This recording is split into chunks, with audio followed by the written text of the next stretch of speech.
In today's video, I'm going to be showing you how to make a DIY black soap shampoo for natural hair or any hair of your type that can lather so well and can leave your scalp clean and leave your hair very shiny and very healthy. So the first ingredient you're going to be using for this shampoo is cloves. Cloves contain high levels of antioxidants and nutrients that can add to the growth and strength of your hair and fight against dandruff. So I just used like a small amount of it. The next ingredient you're going to be using is rosemary. Rosemary helps to fight against hair loss and thus promote hair growth. Rosemary is really nice. I'm just going to be using I think like a tablespoon of it. I can't remember. And the next thing you can see is I'm going to be using fenugreek.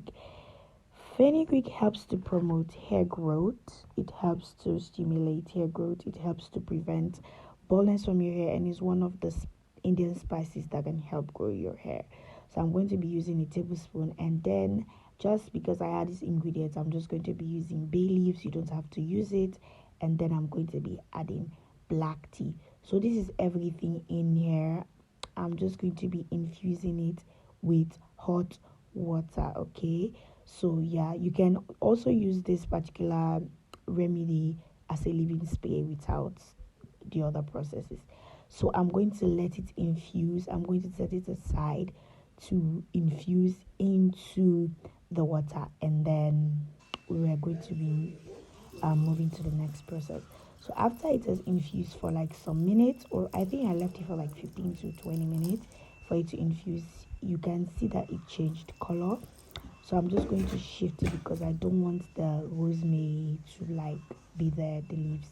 So I sliced the black soap. I forgot to show you guys that particular point, but I sliced the black soap and I just applied the mixture into it.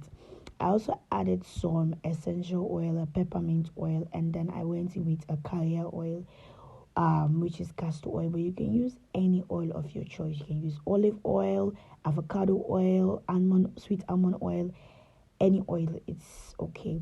So I just was being very extra. I had this aloe vera gel, so I was like, let me just use it now. Aloe vera is really good for your hair. If you're struggling with your hair growth, aloe vera helps a lot. So I'm just going to pour like a quality amount of it, and then I'm going to just stir it. I'm going to let it sit for a while so that it will melt, and then after it melted, this is what the result looks like. So I'm just going to shift it because I don't want all, because black soap scents will have like this little particles that you don't want into your hair. So this is the particles I'm trying to talk about, and you don't want it in your hair because it will cause a lot of damage. So this is the end product. The shampoo is looking really nice and thick. So if you want to have like a thick consistency, make sure you don't put a lot of water. So I just pour that into a container, and I just this particular day, sorry, I was having like my wash day, so I'm just going to pour it into my hair. Yeah, but it doesn't lather that much at first because my hair was dirty. So after doing like the first rinse, when I did the second rinse, oh my god, it was showing glory. My hair was a bit dirty, but you can't see it because of the black soap, and you guys can see, I don't know if you guys can notice, but my hair looks really shiny and really healthy. But I hope you try this remedy. Let me know in the comment section below. You can use this particular shampoo, DIY shampoo, if you don't have a shampoo that you would use. So yeah, see you guys in my next